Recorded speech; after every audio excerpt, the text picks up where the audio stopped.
A handshake, a promise, a guaranteed price, until it vanished in silence. At the Iron Peak Motors dealership, once considered the pride of Cincinnati, a blue-collar father sat across from a man in a suit, his gaze as cold as steel. "You should have read the terms more carefully," the manager said, a smile that didn't reach his eyes. 3 children, a down payment saved up for years, and a contract altered behind the buyer's back right before the signing. But this story isn't just about a broken contract, because someone was watching it all. Not a customer, not an employee, but the very founder of this company. A man who had once started from scratch, building an entire sales system based on trust. But today, he returned not as CEO, but as an ordinary man, wearing a baseball cap, an old flannel shirt, his scuffed boots covered in construction dust. His name was no longer on a nameplate, but it was still on the building. He didn't come to see the balance sheets. He came to see if the company that bore his name still had its soul, or if it had been sold out for numbers, for so-called modern closing strategies. He had heard the whispers, the accusations that were dismissed. A handwritten letter from a veteran that said, "I didn't lose money, I lost my faith, and that hurts a lot more." They told him, "We investigated. There were no violations." But he knew lies never travel alone. They bring companions. They leave a trail. You just have to get close enough to smell the rot. And so, he returned to the place where it all began. The building looked the same, the blue-painted signs, the gleaming glass doors, but the values inside had rotted away. Someone once said, "Cars aren't sold with engines, they're sold with emotion." They used smiles to hide the pressure. They used polished words to pressure buyers into signing, and sometimes they sold the very dignity of the poor just to meet the monthly quota. If you've ever been manipulated by empty promises, if you've ever stayed silent because you thought you had no voice, then this story will keep you on the edge of your seat, because what happens next isn't just an expose. It's a battle to reclaim a company's soul and the honor of those who were once looked down upon. The sweltering Cincinnati morning air swept across the pavement of Route 7 as if trying to melt the asphalt itself. Under that harsh sun, an old moss-green Ford F-150 sat motionless in the parking lot across from Iron Peak Motors. Its front was covered in dust, the windshield dotted with tree sap and dead insects. Inside, a man sat perfectly still in the driver's seat. His hands rested on the steering wheel. No air conditioning, no radio. Just the sound of his soft breathing and a gaze as sharp as a whittling knife. That was Graham Miles, the founder of the entire Iron Peak Motors dealership chain. But today, he wasn't the CEO. There was no silk tie, no Rolex watch that was once synonymous with his name on magazine covers. Instead, he wore an old flannel shirt with frayed cuffs, faded jeans stained with red clay, and work boots with cracked soles. On his left wrist was a plastic Casio watch he'd bought at a gas station. His graying hair was hidden under a simple, sweat-stained baseball cap. His name today was Ben Harper, a construction worker from Lebanon, Ohio, looking to buy a new pickup truck to haul equipment for his job, paying in cash. Didn't like being run around, had no time for games. Graham had been planning this return for nearly 2 months, unannounced, no secretary with him. He didn't come to hear quarterly reports or KPI figures. He came to hear the real voices from the showroom floor, the place where every deal was made, where a man could lose his honor for a commission percentage. The letter that kept him up at night was from a veteran named Howard Simons, who had brought his life savings to put a down payment on a truck for his logistics business. But when it was time to sign the contract, the price had suddenly jumped by $6,000, along with a comprehensive protection package he had never heard of. Howard wrote, "I can make that money back, but I'm not sure I can ever trust someone in a suit again." Graham had forwarded that complaint to the legal department, and, as he had expected, they gave a curt reply. No wrongdoing was found. But Graham didn't need a piece of paper to feel the decay. He had risen from the very tiles of this showroom floor. And he knew the real stench of decay wasn't in the files, it was in the way people looked at each other. He took a deep breath, the smell of hot vinyl mixing with the heat rising from the pavement.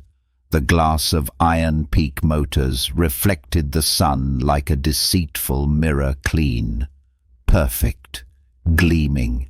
But Graham knew anything that shiny was trying to hide something.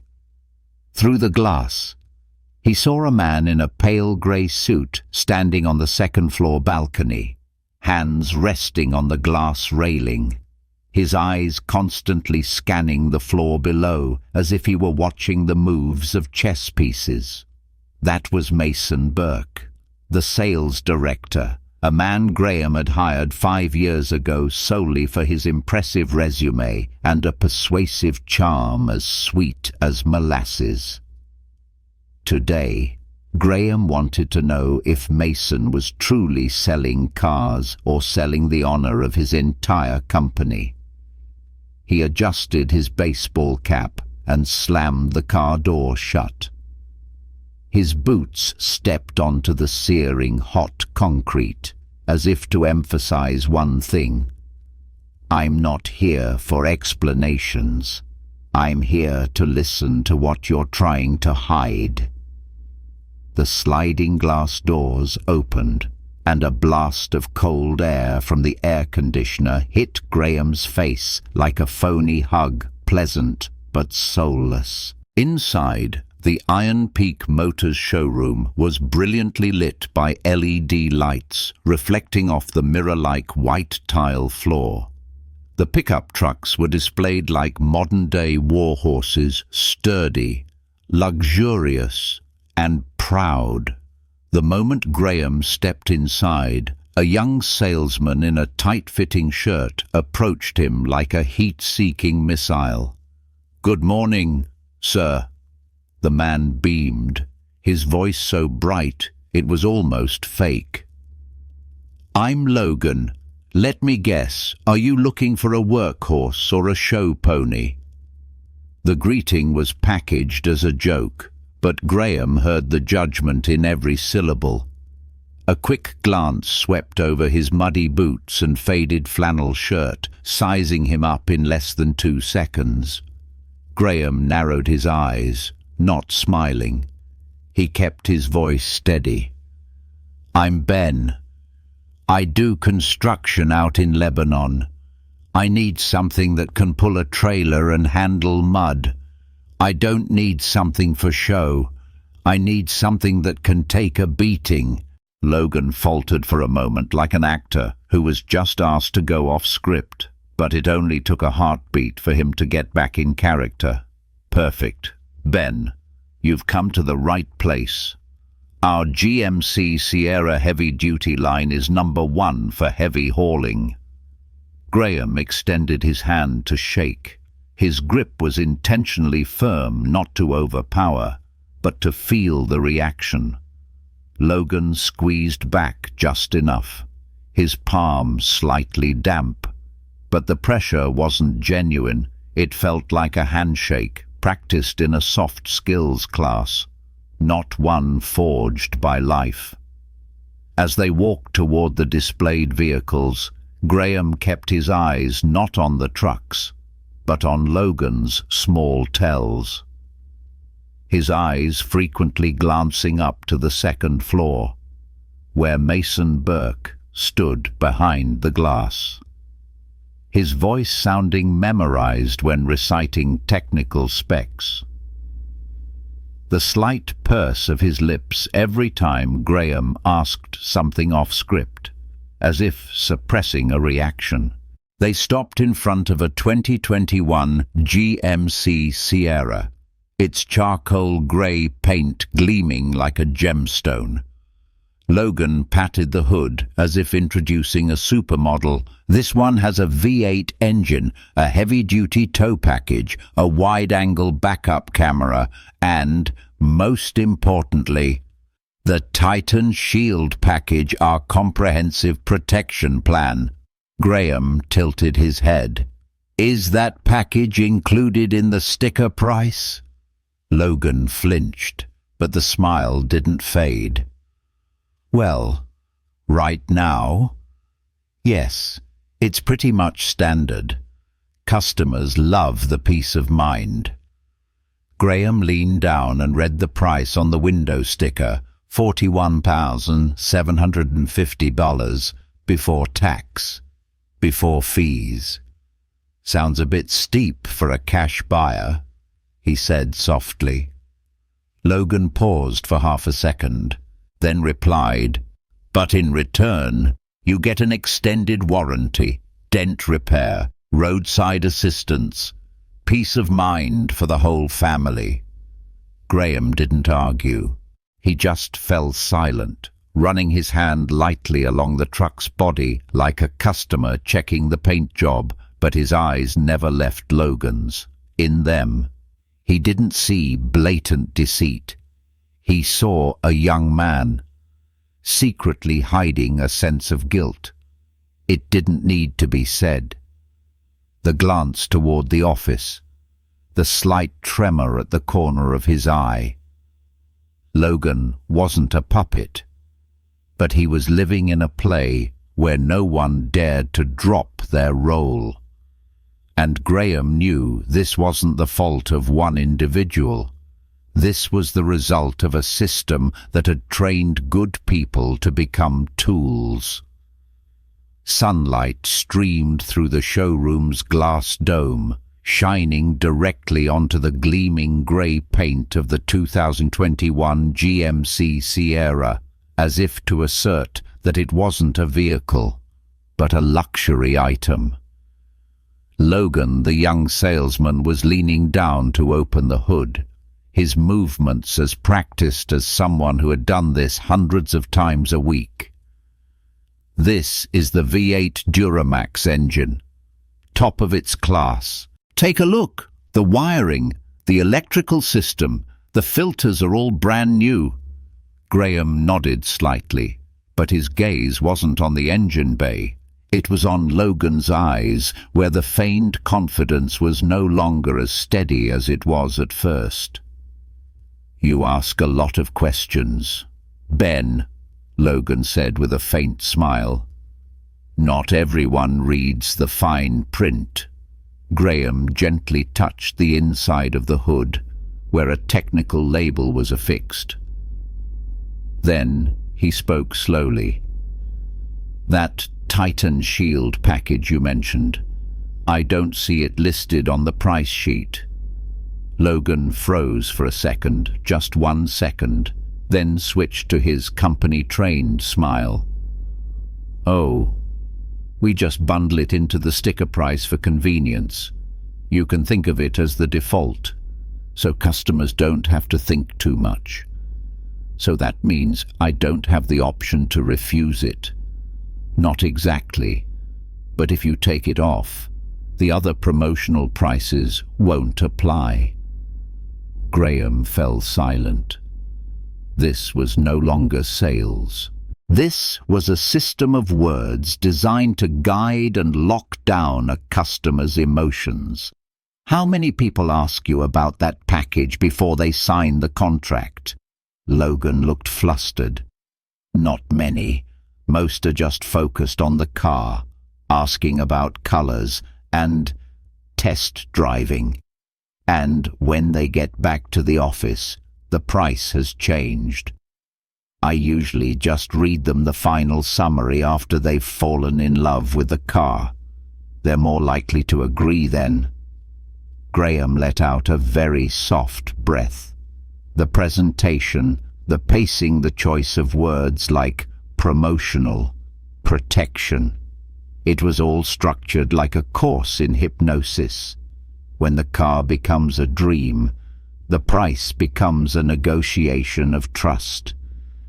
Logan wasn't the perpetrator, but he was enforcing a system where anyone who didn't comply would be pushed off the tracks.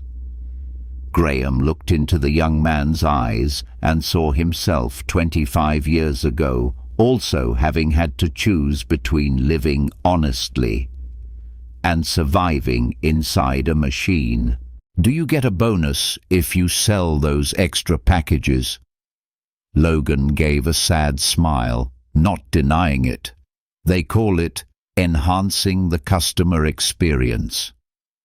And if you refuse to sell according to the process, then you lose turns with customers, get assigned bad shifts, like Toby, the guy who got fired last week.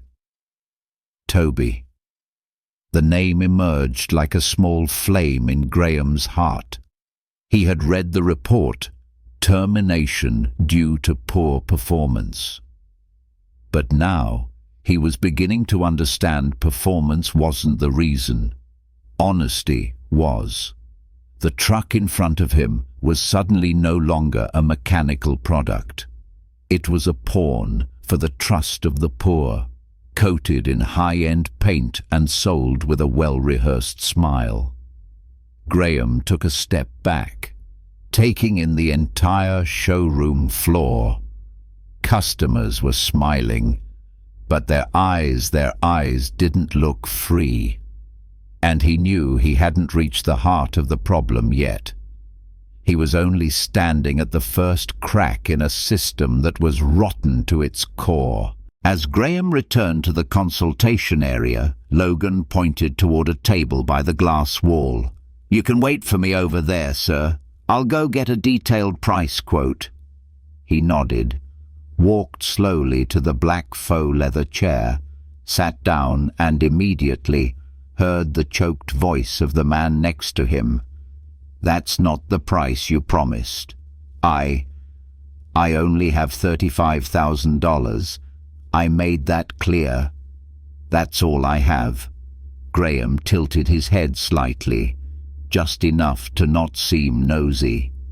Next to him was a middle-aged man about 45, thin, his hands clutching the edge of a file folder as if it were the only thing keeping him from collapsing. His shirt was faded, the cuffs wrinkled. A faint old oil stain marked his left breast pocket. On the table was a photograph printed on regular, slightly blurry paper, 3 children hugging each other in front of a small birthday cake, its candles leaning, their smiles crooked with a mix of joy and shyness. Graham felt something tighten in his chest. He didn't know the man's name, but he knew those eyes. They were the eyes of fathers with no way out, of men who once held their heads high, and now had to whisper, begging for the price they were originally quoted. The door to the adjacent office opened. A man in a suit stepped out, polished shoes, a tight tie, a thin smile, and his voice as steady as a barcode scanner. "Mr. Parker, The final price is $41,900 after the protection package and market adjustment. All terms have been initialed. The middle-aged man named Ronald Parker, according to the file on the table, slowly looked up. I made the deposit with my entire savings. My daughter just got accepted into community college. This truck is so I can work a second shift, hold down 2 jobs. If you take more, I'll have nothing left. The manager, Graham was sure it was Mason Burke, remained expressionless. You should have read the contract more carefully. The additional fees are clearly stated. The deposit is non-refundable if you cancel. A silence fell, as thick as mud after a rainstorm. Ronald said no more. He just quietly closed his folder, reached for the photo of his 3 children, and carefully tucked it between the papers as if protecting his last bit of hope from further insult. Please, he whispered. We were hopeful. I trusted. Graham clenched the hand resting on his thigh. His knuckles turned white. He couldn't intervene. Not yet. But every word Mason spoke, every condescending glance, felt like a knife twisting into a part of his memory he had once sworn never to betray. Logan returned. He placed the quote on Graham's table, but his eyes darted furtively toward Ronald, then quickly looked down.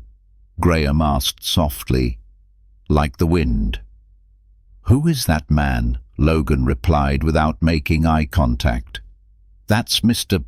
Parker, the guy who just had his price changed at the last minute.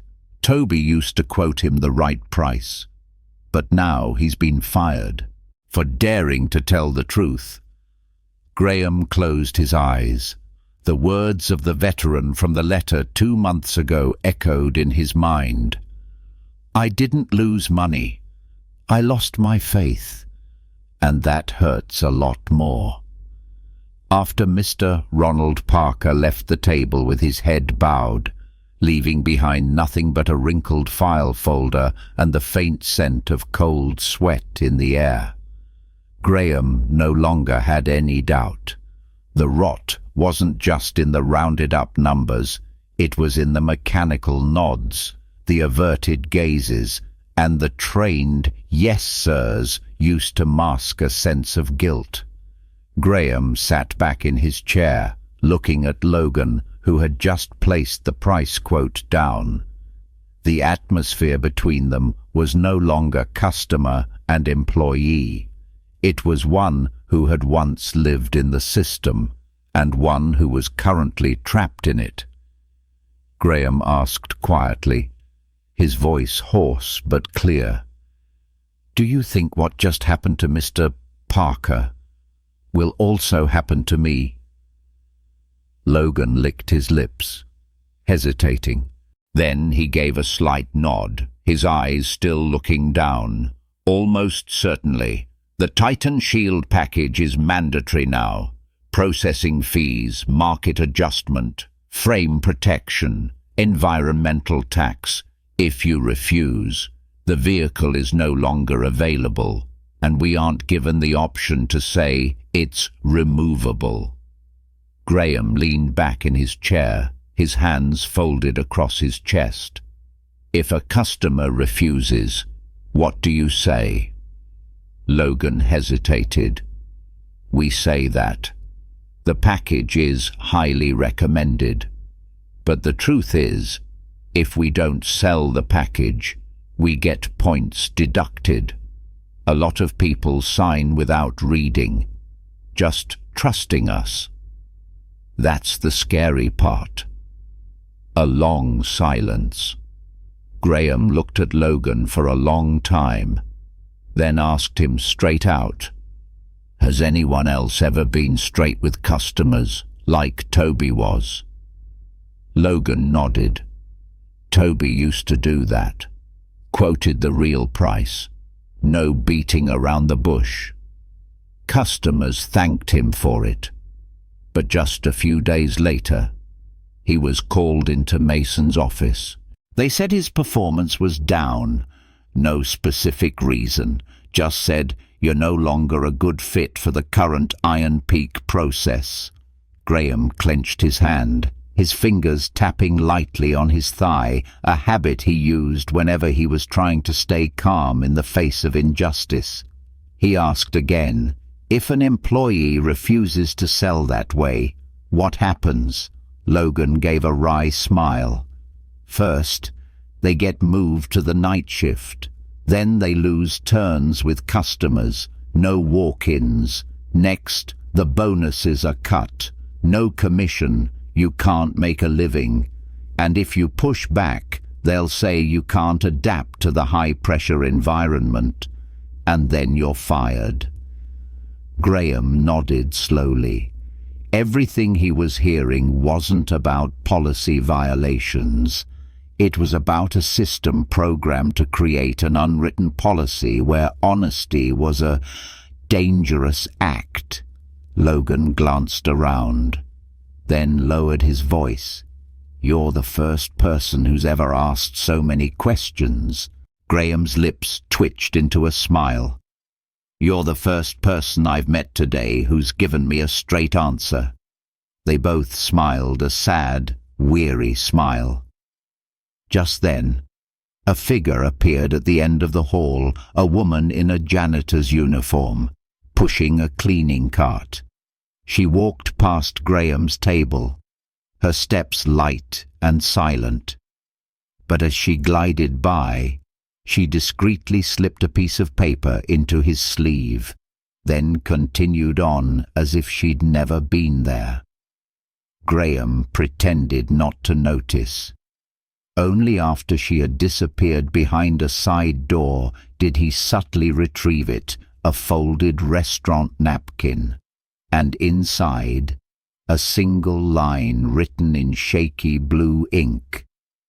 "If you are who I think you are, please don't abandon us like the others did." Graham stared at the words for a long time. No name, no signature, just the desperate plea of a system crushing those who still had a conscience. And he understood. This was no longer an investigation. This was a summons. After the note from the cleaning lady, Graham couldn't sit still. He stood up and said softly to Logan, "I'm going to walk around a bit. Clear my head." Logan nodded, but his eyes were filled with worry.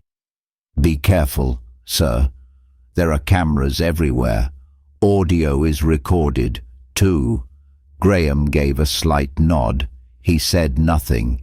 He began to walk down the carpeted hallway, his hands in his pockets, his pace as slow as a customer hesitating over a purchase, but in reality, every step he took was peeling back another layer of the deception. Through the first frosted glass panel was the customer waiting area. An elderly couple was sitting there, the husband holding a price quote with a trembling hand. "Do you see this?" he whispered. They quoted $32,900 online. Now there's over $5,000 in some kind of fees. His wife bowed her head, not angry, but ashamed. Ashamed for having trusted them, trusted the sweet words over the phone. Graham saw that feeling of betrayal clearly.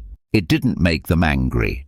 It made them feel foolish, and that was precisely the system's goal, to make the customer too exhausted to fight back. A few more steps, and he passed the finance office. Two employees were laughing loudly behind the frosted glass. This one guy yesterday signed without reading a single line. I told him it was for EPA fees, federal fees. He just nodded along like he was listening to a sermon. Some people just don't deserve to be forgiven.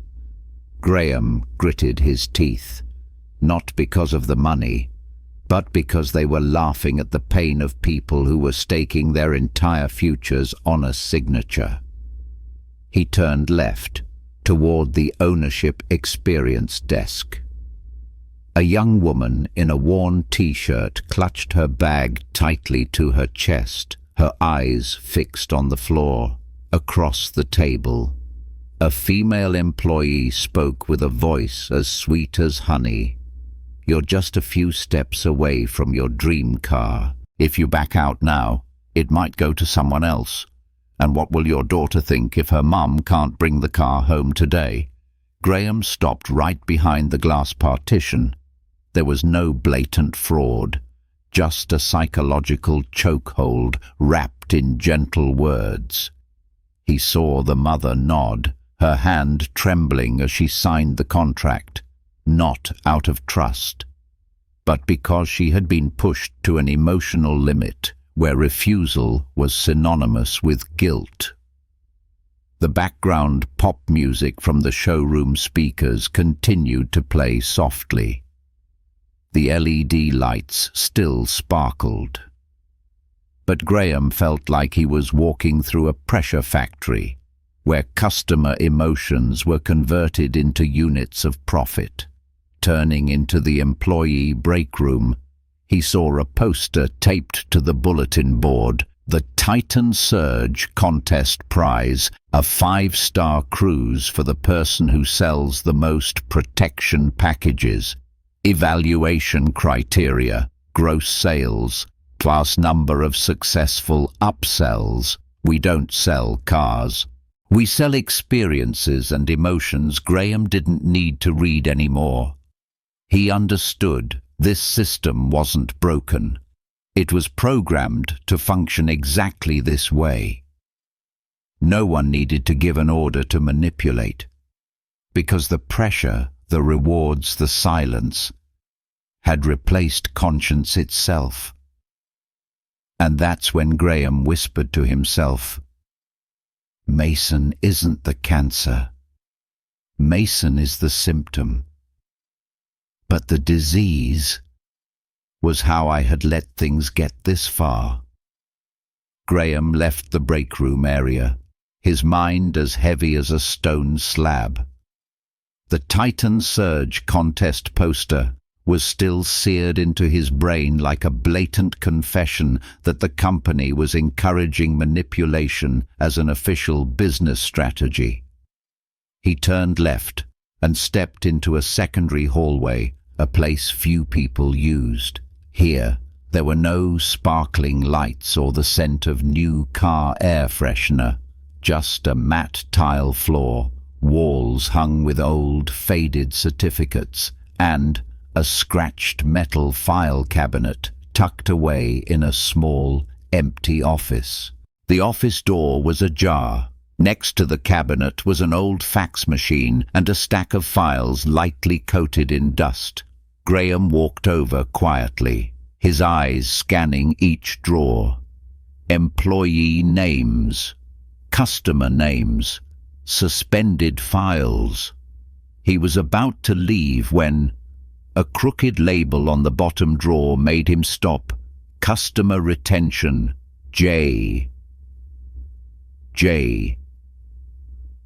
Josh Martell. Josh.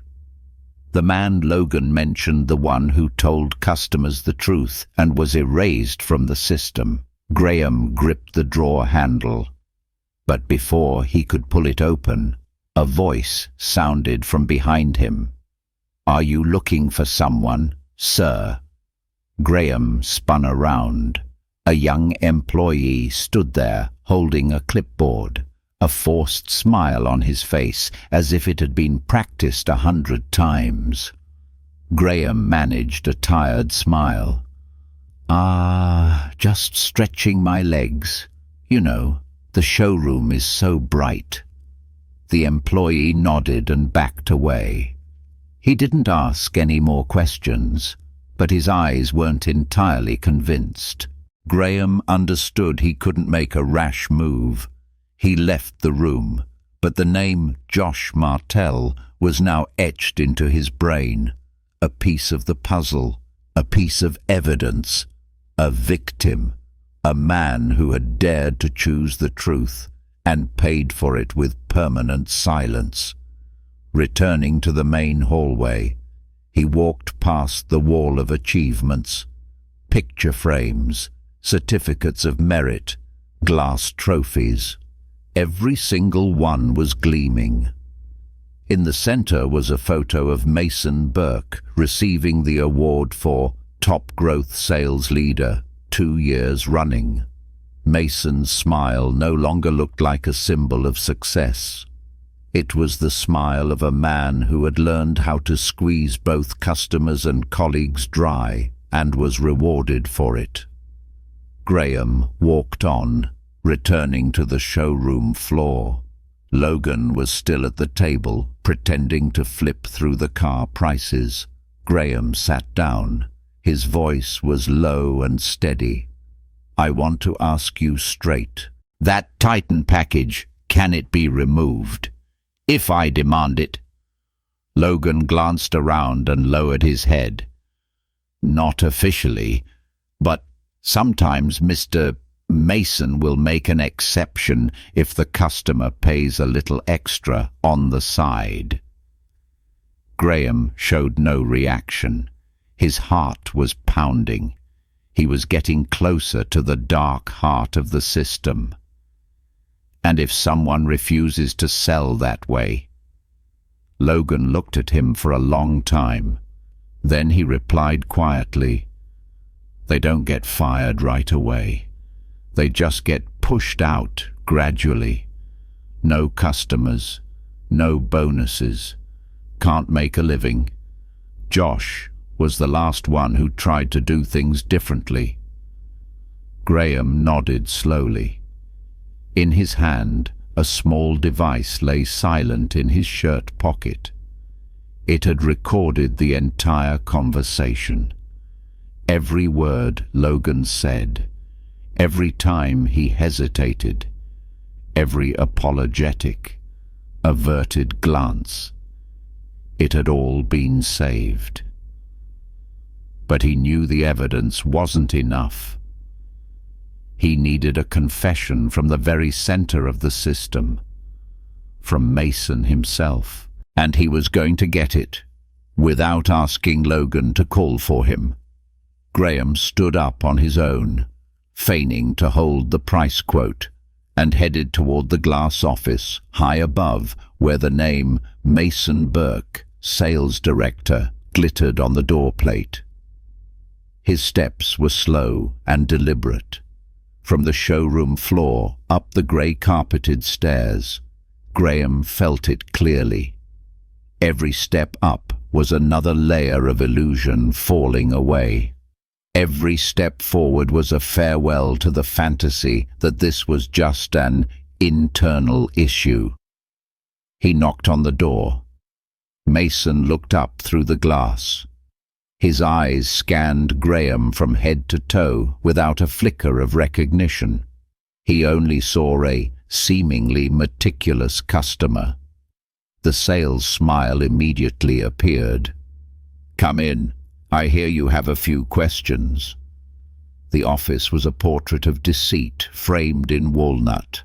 Leather chairs, a polished desk, a bookshelf filled with hollow titles like Selling with Your Eyes, The Strategy of Desire, and Sales Without a Conscience. Graham sat down, maintaining a calm demeanor. "I noticed some unclear fees in the price quote, and I just witnessed a customer's price being increased right before signing." Mason laughed the laugh of a man who had answered this question 100 times. "You have to understand, selling a car isn't just about handing over the keys. We sell trust. We sell a feeling. We sell an identity. Everyone comes here because they want something that speaks to their value. The car is just the vehicle. He stood up, turning his back to the glass door. He clasped his hands behind his back like a general surveying a battlefield. You see them down there. They're not buying horsepower. They're buying the belief that they're worthy of the car. And once they believe, adding a few $1,000s is just a matter of emotion. The important thing is to make them believe it was their decision. Graham remained silent. He watched Mason's every word like a doctor observing a patient, self-diagnosing a spiritual cancer. Success doesn't come from honesty, Mason continued. It comes from the ability to turn other people's emotions into business results. He turned back, sat down, leaned forward, and lowered his voice. Honestly, you're a smart customer. If you want, I can remove the Titan shield from the quote. Of course, it would require a little off-the-books compensation. A win-win. No one has to know. Graham looked him straight in the eye. Your boss, Graham Miles, does he know about this? Mason burst out laughing. Him, that silver-haired figurehead who's only good for making speeches. The last time I saw him was at a ribbon cutting 3 years ago. And what does it matter without me? This place would have shut down for selling at the right price by now. Graham felt it clearly. Mason wasn't just arrogant. He believed he was the company, and in his eyes the customers, the employees, even the founder, were just tools for him to achieve his personal goals. Finally, Mason pulled out a thin file. I'll remove the Titan package from your contract, but what happened today, don't mention it. Sometimes, the smartest man in the room is the one who knows when to stay quiet. Graham looked down at the file, his hand lightly touching his chest pocket where the recording device was running flawlessly. Every sentence, every mention of compensation, every reference to concealment had been saved.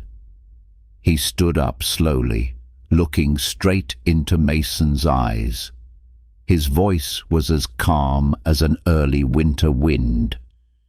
You think I came here to haggle over a truck? I came here to check who is still worthy of standing in this company. Mason narrowed his eyes. What are you talking about? Graham took off his baseball cap, slowly letting the light fall directly on his face.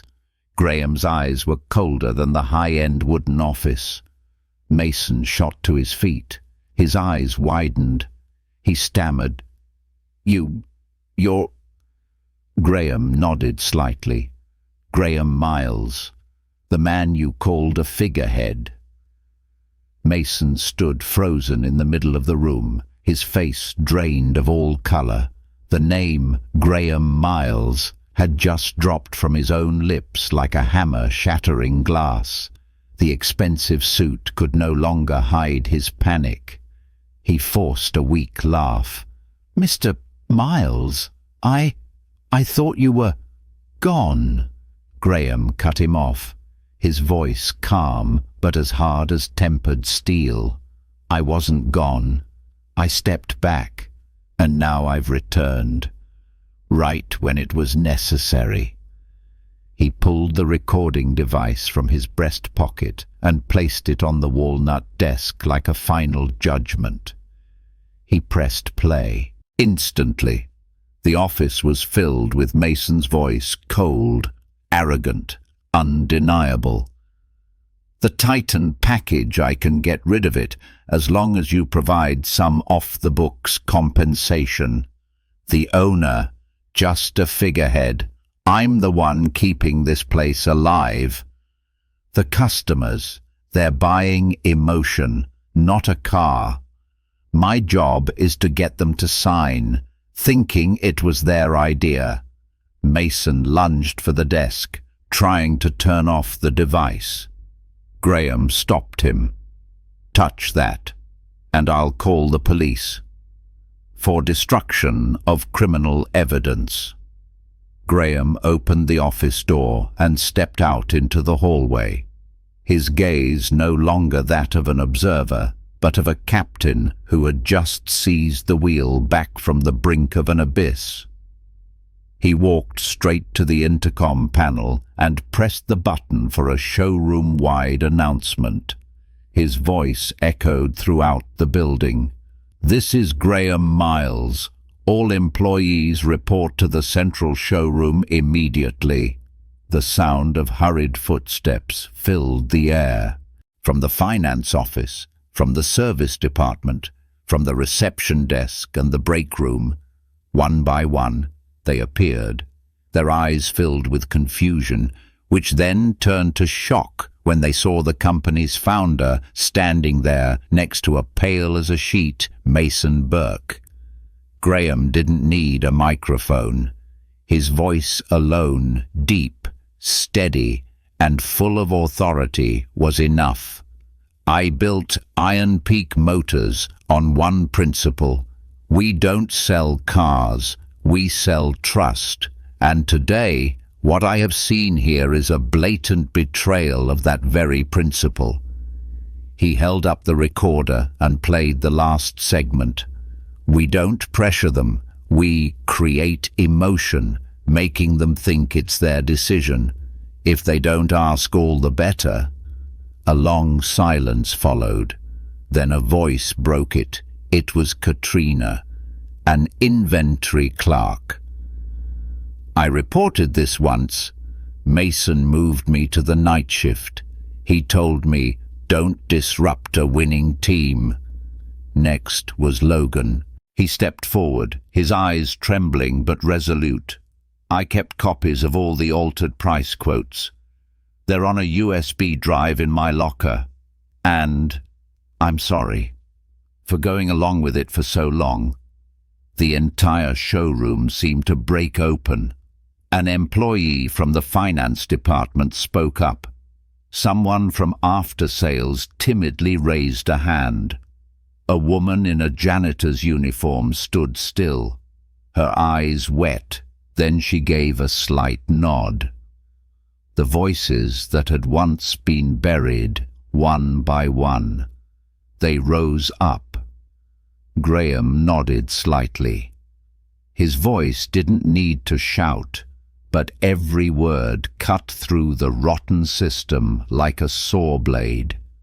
"We are going to fix this, but we have to start by taking out the trash. Mason Burke, you are suspended, effective immediately. Do not touch any equipment. Do not leave the premises. And believe me, that recording will be backed up on 3 separate servers within the next 10 minutes. Mason tried to protest, but only managed to stammer a few words before 2 security guards approached, taking his arms gently but firmly. He was led away to no applause, not a single look of regret. Only Graham remained in the center of the room, his eyes scanning the faces of those who had bravely stepped into the light. A hand went up. It was Ronald Parker. He walked forward, his file folder still old and worn, but his eyes were different now. Graham approached and shook his hand, a firm, sincere handshake. "Mr. Parker, your truck will be delivered at the correct price, and Iron Peak will be sponsoring your daughter's first year of college tuition.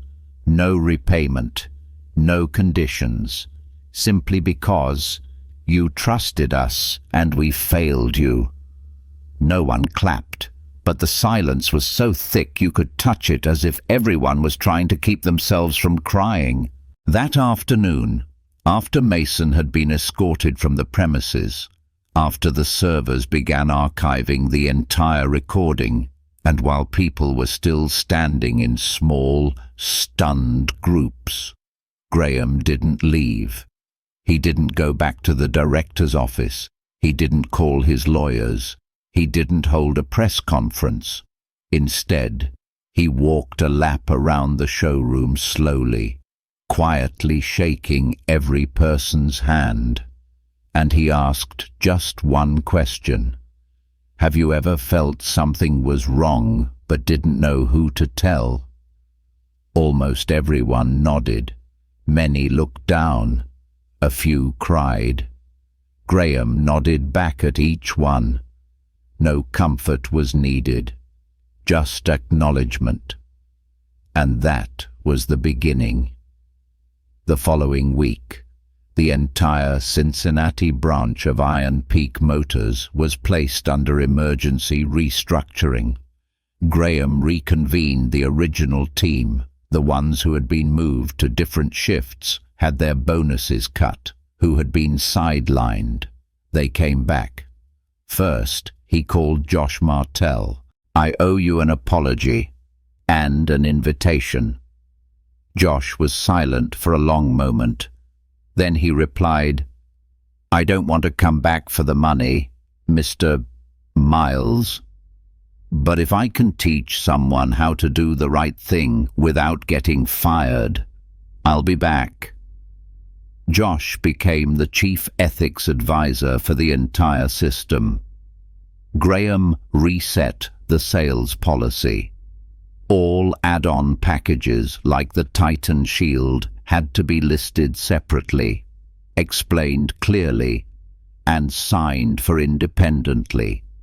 No more upsell quotas tied to bonuses. All consultations had to be recorded and stored for a minimum of 60 days. A public price list was to be displayed directly at every transaction desk. A team of anonymous secret shoppers was established, reporting directly to the main office. Logan, the young salesman who had wavered between right and wrong, was kept on by Graham, not because he was perfect, but because he had dared to speak up. From now on, Graham said, you're no longer a salesman. You are a customer supervisor, the only person with the authority to stop any transaction if you feel something is wrong. And Katrina, who had been demoted to the night shift for telling the truth, was reinstated and appointed to a new position, head of the Customer Advocacy Department. And then Graham organized a special event.